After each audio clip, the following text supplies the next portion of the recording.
Hello and welcome to week 2 of Introduction to Early Childhood Education. So hopefully everyone has had a chance to introduce themselves on the discussion board, and I have responded to each one of you. You will find that I just think it's so important that we build a community, especially in the online classes, because you don't get that face-to-face interaction. But I don't want you to lose the interaction that you have with your classmates. And so we're going to be able to do that through the discussion board mainly.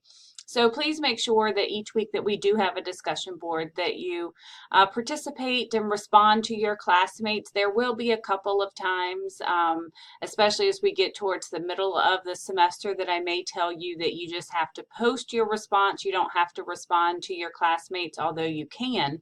But especially as we're getting started, each week you're going to find that there's a discussion board that's going to require you to interact with your classmates. So this is our way of building a community in an online classroom. So last week, as you started looking at the first chapter in our brand new textbook, you found that it kind of traced the history of early childhood from where we started to where we are now. And while there were definitely themes that emerged, I'm sure that you saw that there were some radical shifts in thinking that have gotten us to where we are. And so you were introduced to some of the really big names in early childhood education that we're going to be coming back to in a couple of weeks.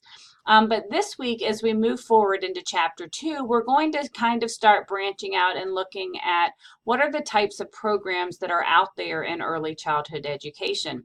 So you're going to find that the chapter is going to discuss preschool classrooms, infant toddler classrooms. It mentions homeschooling. Head Start is definitely one that is highlighted, and that's actually what your discussion board is going to be focused on this week.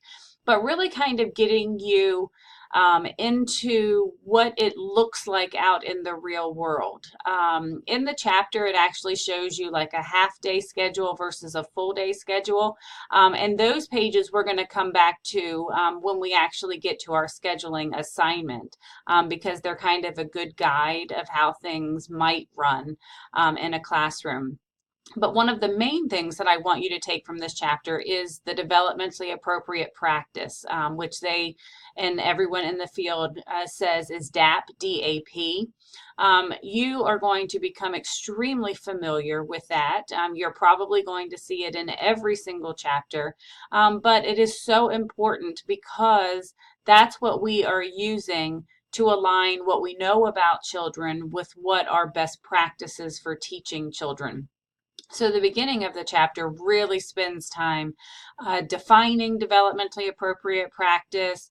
It even has a great little umbrella graphic for you because there's really kind of 3 areas that you're looking at to determine whether or not we are using developmentally appropriate practices. So if you go into this week's folder, you're going to find that it's set up the same way that last week's was, and it's going to be set up the same way for the rest of the semester.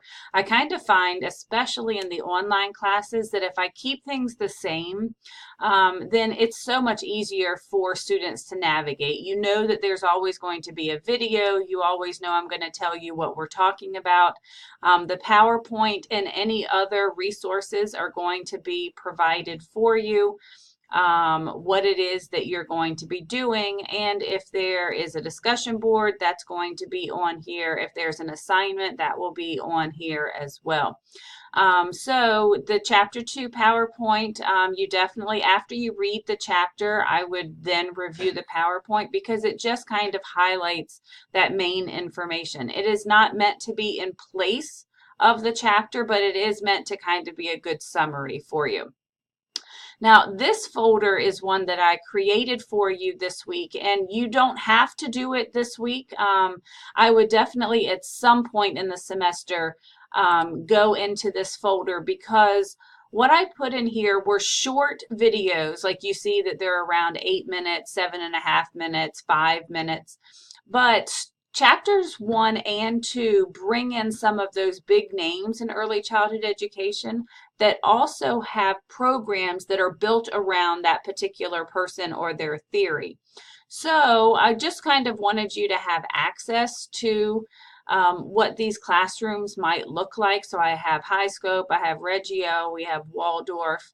And so I'm probably going to add a few more as we go. But again, this is just for your own information. It is not something that's required. You're not going to be doing anything on them. But sometimes I think it's helpful to be able to see what things actually look like. So that folder is there for you, but you don't have to do anything other than just view the videos when you have a chance.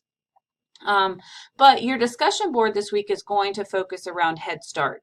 So Head Start is a national program, and I want you to become really familiar with it this week because it is something that you're probably going to discuss in every class, but at some point during this program, you are going to be observing in a Head Start classroom. So it's kind of nice to figure out who they are and who they service, if there's any kind of guidelines. So what I'm asking you to do for the discussion board is to go to their website, and I've already provided it for you, so you just have to click on the link. And after you've gone through the website and explored what they have, I just kind of want you to answer these questions. Now, the discussion board is going to be set up so that you don't see anybody else's responses until you've posted your own. And the only reason is because some of these questions are answers that there's only one answer to. So I don't want the first person doing all of the work and then other people don't have to spend the time in the website that I want you to spend. So once you've posted, then everyone else's responses are going to pop up, because I'm really interested in what your impression was, not just of the website, but of Head Start in general. If you've had any experience with Head Start, we'd love to know about it. Again, the discussion boards are meant to be a place where we can share our experiences with each other. And sometimes people have made great contacts along the way because someone says, I used to work for this person, or I know something about this particular child care center. And so we can start making connections even just through our discussion boards. So make sure that after you have posted your responses that you do respond to at least 2 of your classmates this week. So remember that the class runs from Monday morning until Sunday evening. So every Monday morning you will get an announcement from me, kind of introducing the week and what it is that you're going to be learning about. And then each week's folder is going to look exactly the same, just to kind of make life a little easier for you. So I think that's it for week 2. Keep up the good work. I love the interaction that I'm already seeing on the discussion board, and I look forward to seeing your impressions of Head Start. Enjoy learning about how early childhood can be out in the field in the different types of classrooms, even in a homeschooling environment. So have a great week with it, and I will see you on the discussion board. And have a great week, and I will see you in week 3.